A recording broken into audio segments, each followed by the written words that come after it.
Wow. What a double feature of the last two nights, huh?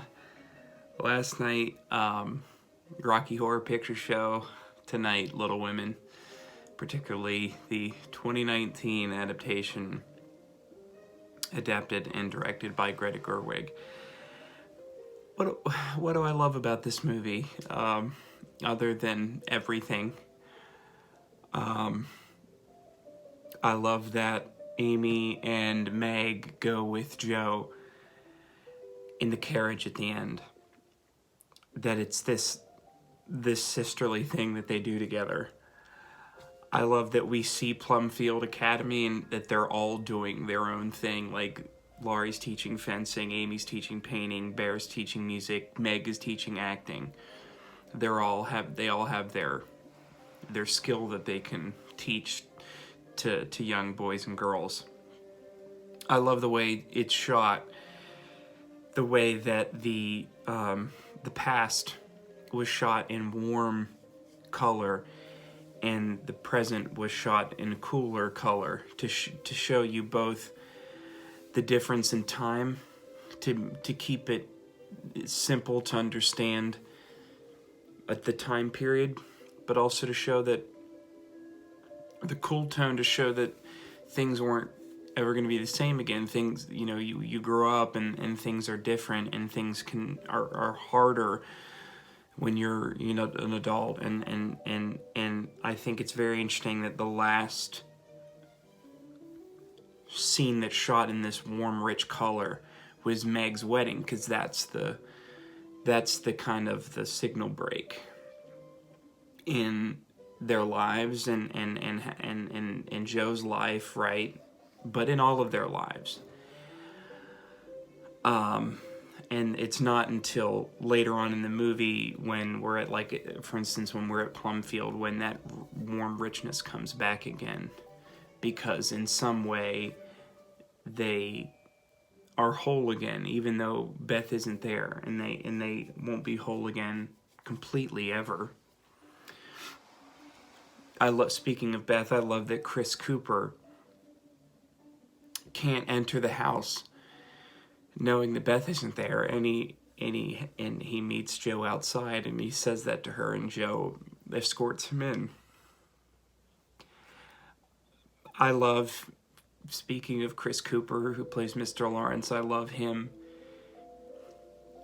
He sits on the stairs in his home, listening to Beth play, and he's overcome with emotion when he does it, and it's a beautiful, beautiful bit of acting and just a beautiful scene. I love all of the performances, even Bob Odenkirk, which is so weird to see Better Call Saul in this movie, but everyone is amazing in this movie. There are so many other things that as I was watching the movie I wanted to mention and talk about how much I loved these just little bits and bobs and these scenes, but there's so many of them that I've forgotten them all. But there is one thing I did want to mention. First, I want to go through my favorite scene that each person, each March sister, like my favorite moment that they had in this movie. And I'm going to go from left to right on the album cover. So Meg, my favorite moment of Meg's is when she defends herself to Joe on her wedding day. Joe is always so reluctant to let Meg go. She's resentful of John Brooke, but it's her way of showing that she doesn't want childhood to end, and she says so very plainly. She said, I hate that childhood has to end. And she says to Meg, Joe says to Meg, we should run away and I'll be a writer and you can act and that's how we'll survive. And Meg's like, hey, that's not what I want. I love this man, we're gonna get married, and just because my dreams are different than yours doesn't mean they're unimportant. And I think that's that's a really good moment for Meg to say, "Hey Joe, like I love you, but I'm gonna do this, and it's my decision, and I'm, you know, I'm gonna do it." Shoot, my screen went away.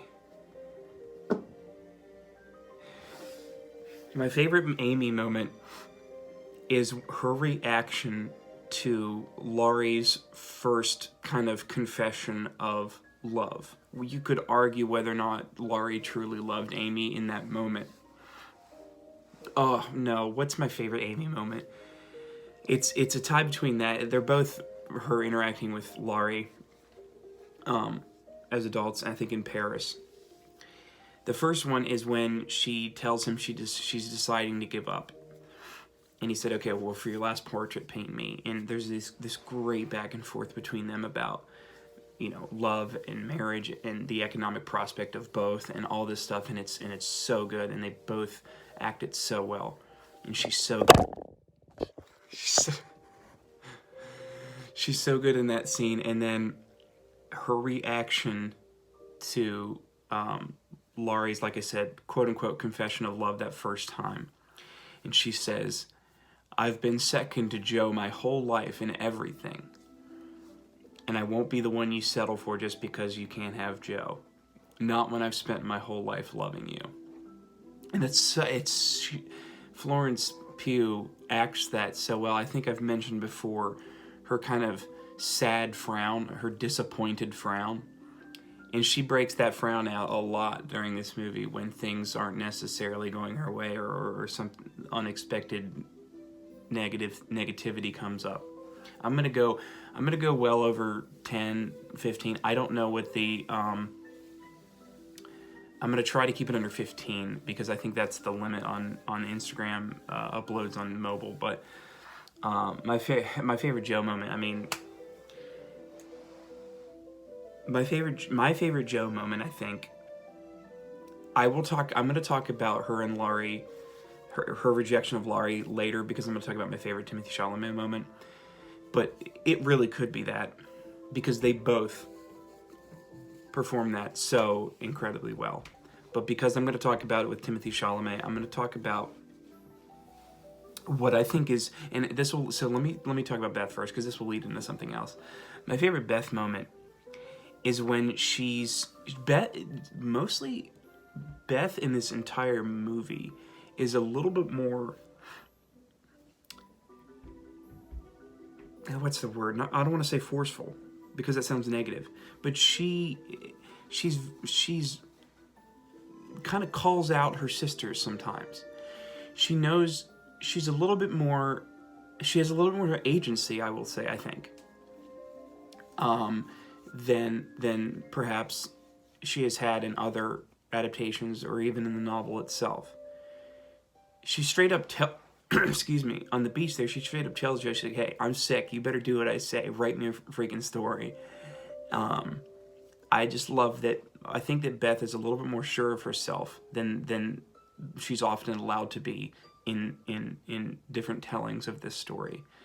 But one little scene I can't help but mention is when she gets the piano for Mr. Lawrence, and Mr. Lawrence isn't there to show it to her, and in some adaptations he does show it to her and present it to her, but he's not there, so she just runs over to the Lawrence estate and hugs him because she's so overcome with gratitude, and I think that's a beautiful thing. So my favorite Joe moment is when she confesses in her garret bedroom to her mother as an adult that she's her loneliness. And she says if Laurie asked her again, she would probably say yes. And Marmee says, "That's not quite the same as loving." She's like, "Yeah, I know." But she writes this note, and she just goes, she goes on this kind of like mini rant about how women are more than just like beings capable of love and to be loved. Like they have so much more than that to offer. And then she caps it off by saying, "But I am so lonely. Like I'm so lonely. I want to be loved." And that's it's crushing. And that leads her to write, and this is all kind of new for this. It's not from the novel. She writes Laurie a note and puts it in that kind of post office that he put in the tree. So essentially saying like, hey, telling him that if you were to ask me again, I'd say yes. I think Greta plays up Joe's, maybe realizing she may have made a mistake in saying no to Laurie. I do think that Joe is portrayed in this movie as having feelings for Laurie. She does. And I was heartbroken for her when Laurie reveals to her that her and Amy are married, and when she's hugging Amy, she just makes eye contact with Marmee. And Marmee's giving her this look like, yeah, I know that this sucks, doesn't it? Which leads to my question. Does Joe settle for Friedrich Bhaer in this? And in general, but particularly this. And I think the strength of how Saoirse Ronan plays that last 15 minutes or so makes me believe that she does care for Friedrich and she is marrying him for love. But it is very obvious to me, my interpretation is that Joe definitely develops feelings for Laurie by the end of it all. And I'm not saying she's not going to be happy with this version of Friedrich Bhaer, but basically there are very little interactions between the two of them before he, talks bad about her book, which she does, and she fights back, and I love that. But I didn't see enough of them, like, the falling in love aspect, which I think that the 1994 adaptation does a much better job showing you Joe and Friedrich falling in love. I don't see them falling in love in this. I do like when he does come to visit. I like those scenes, and it's kind of it's a montage-esque thing of him just spending time with the family for what I'm assuming is like a day, maybe 48 hours. And the strength of her performance shows me that she did, like, and they're all like, hey, Joe, you love this guy. And she's like, no, I don't. And they're like, we've never seen you this happy. And I do believe that. But it's very interesting to see her definitely loving Laurie and then loving Friedrich. So my discussion question was, does she settle for Friedrich Bhaer in this? In my heart, she does. She's settling with him because this Laurie is extremely lovable. He's not perfect. He's flawed. Friedrich Bhaer is flawed. Almost all the men in this movie are flawed, except for Odenkirk. Other than he's kind of boring. Mr. March is so perfect that he's boring. Mr. Lawrence is perfect. But John Brooke John Brooke is just a cookie cutter guy. He always will be. I think he's very sweet in this, and I love. I talked bad about Emma Watson, on here before, and I need to take that back because I do think she's very strong in this movie.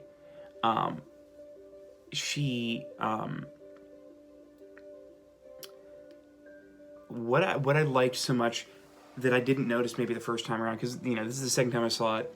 Only Tommy saw it and was in theaters. I watched it with subtitles now. I've read the novel. I've seen a bunch of adaptations. So like, I'm just seeing things that I didn't before. I'm going way over 15. I'll have to probably send this to my computer and then upload it that way. I think that might be the only way I can do this. Meg is the. I don't want to say a stand-in for Marmee. That's not fair. What am I trying to say? She's kind of like Marmee's right-hand man, or right-hand woman, I should say, where she's kind of keeping them in line. She's being the moral center when Marmee's not in the house, in the room, or present, at the moment. You know what I'm saying? So this movie does do a very good job of having Meg do that, and I think Emma Watson is very, very sweet when she is that, but also she sticks up for herself. Now, I wanted to bring this up. I just remembered this. So, I don't know if this is a thing in the novel, but when she goes to Sally Moffat's and she's hanging out with them in the whole high society stuff, they call her Daisy. That's their pet name for her. Now, the way Laurie talks to her at the party, he's overstepping his bounds. He doesn't need to be like, I know where his heart is. I know where his heart is when he says, oh, the dress is so frilly, you're not you. You know, you're not being a march right now. I know where his heart is, but that's not what she needs to hear, dude. You're just hurting her feelings, and that's totally unnecessary. But one thing I do agree with Laurie on in the moment is I think he was offended that they were calling her Daisy because he's so tied to that March family. He so loves that March family, and I do too. So as soon as I heard, even before Laurie said it, when they started calling her Daisy, I'm gonna call you Daisy now. That's my name for you. Because it's a prettier name than Meg. I'm like, no, you're Meg, and that's fine. It's better than being called Daisy. I remember when they were like, you know, and he says Meg's a fine name for you. You don't need to be Daisy. At the same time, I'm not saying Meg shouldn't enjoy the high society and that she shouldn't be enjoying being, you know, their pet or petted on or whatever, you know, dressed up, whatnot. That's what she wants, and there's nothing wrong with that. But it kind of offended me a little bit in my heart that they're like, Meg's not a good, you know, oh, Meg's not a good name, we're gonna call you Daisy. It to me, I don't know, it stripped her identity away, I don't know. But if Meg was okay with that, Meg was okay with that. Where am I headed with this? I don't know. This movie,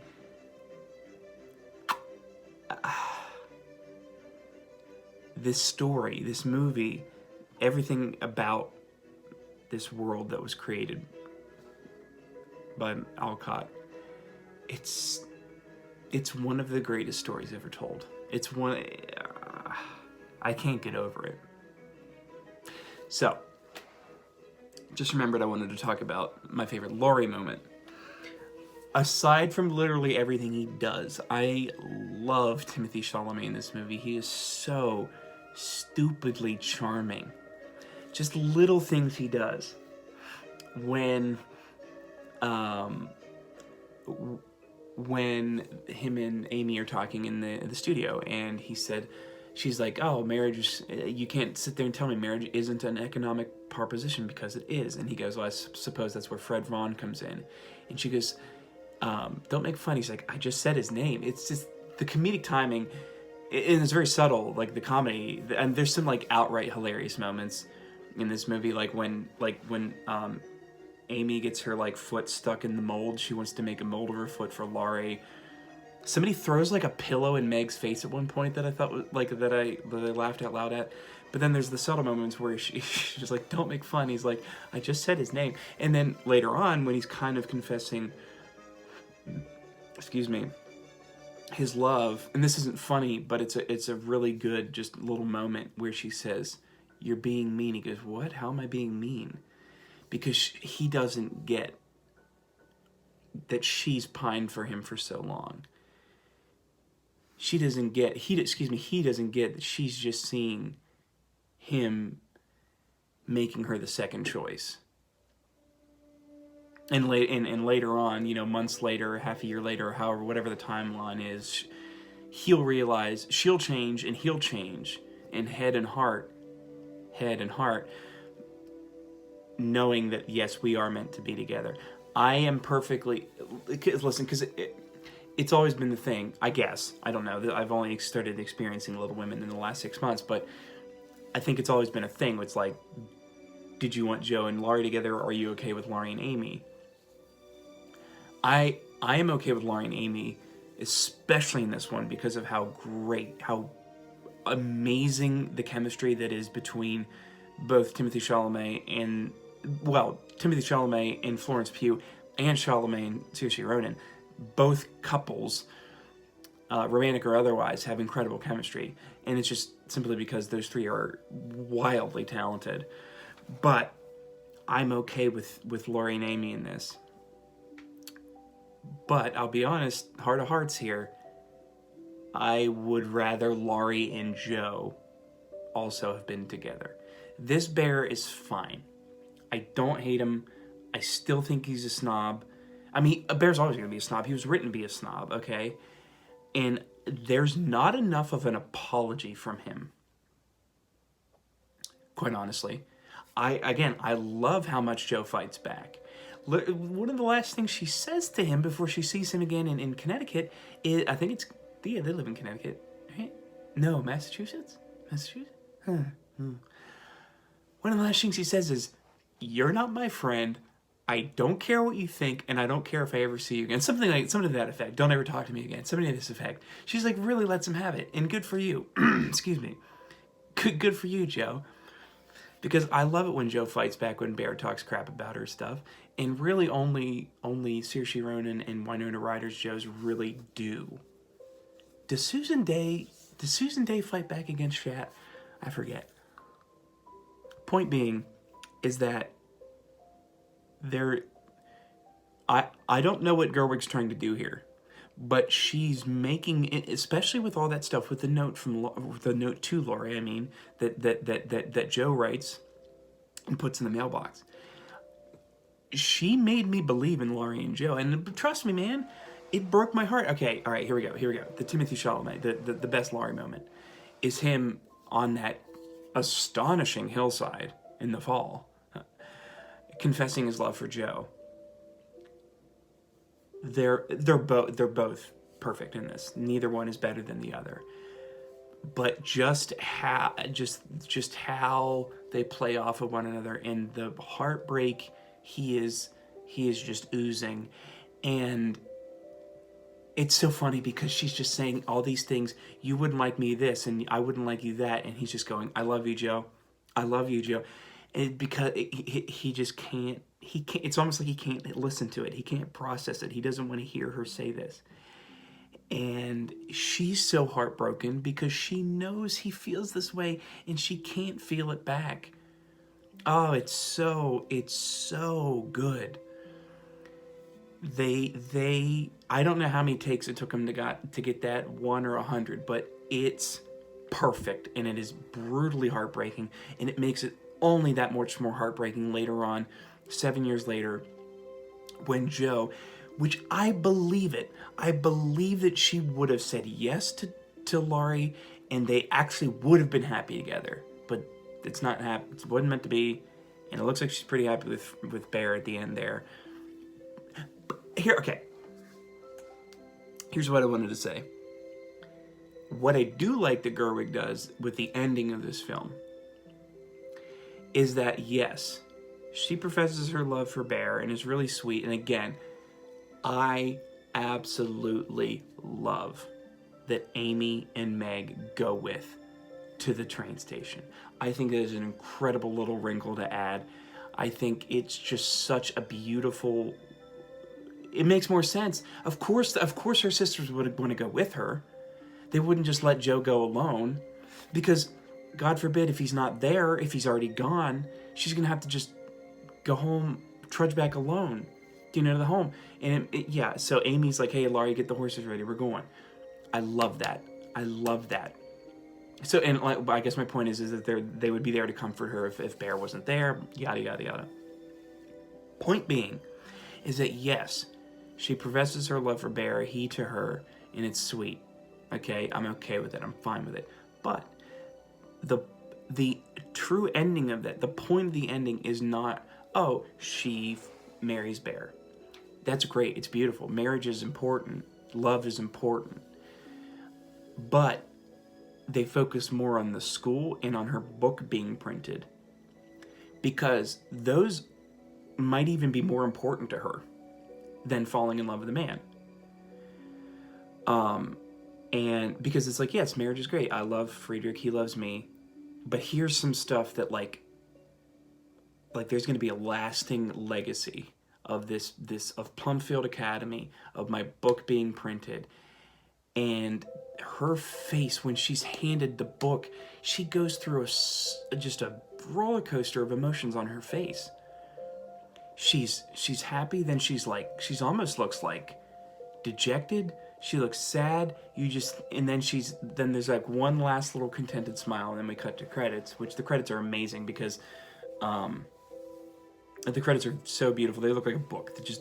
I just love how they're presented. Like, it looks very kind of like booky and literary or whatever.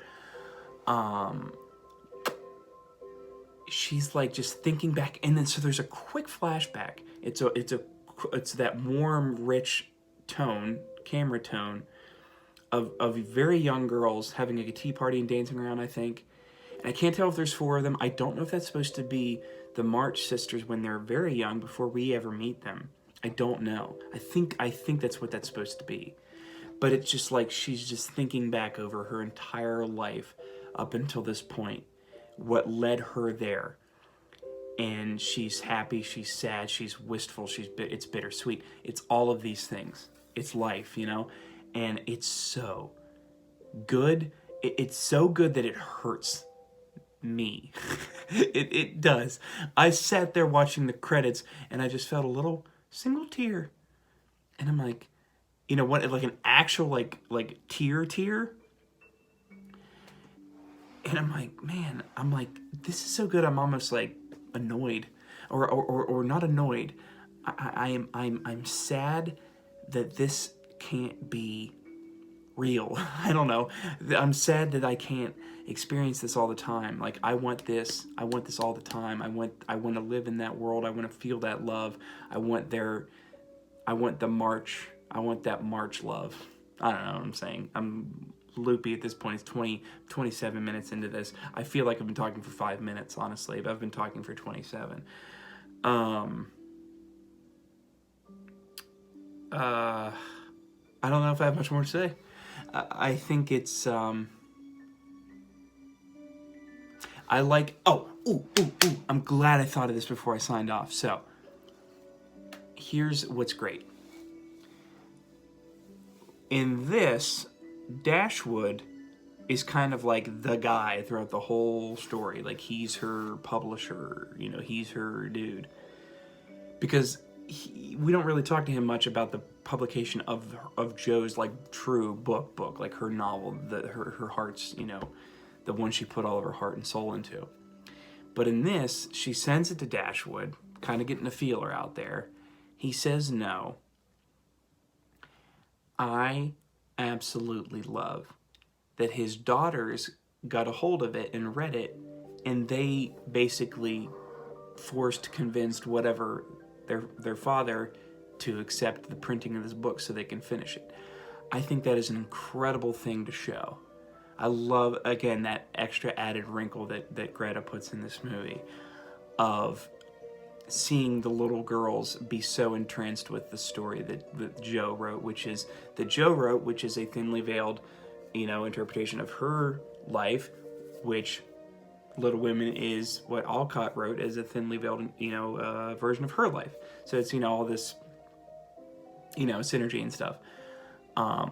I think it is so sweet. I love that. And I like giving him a bit of humor.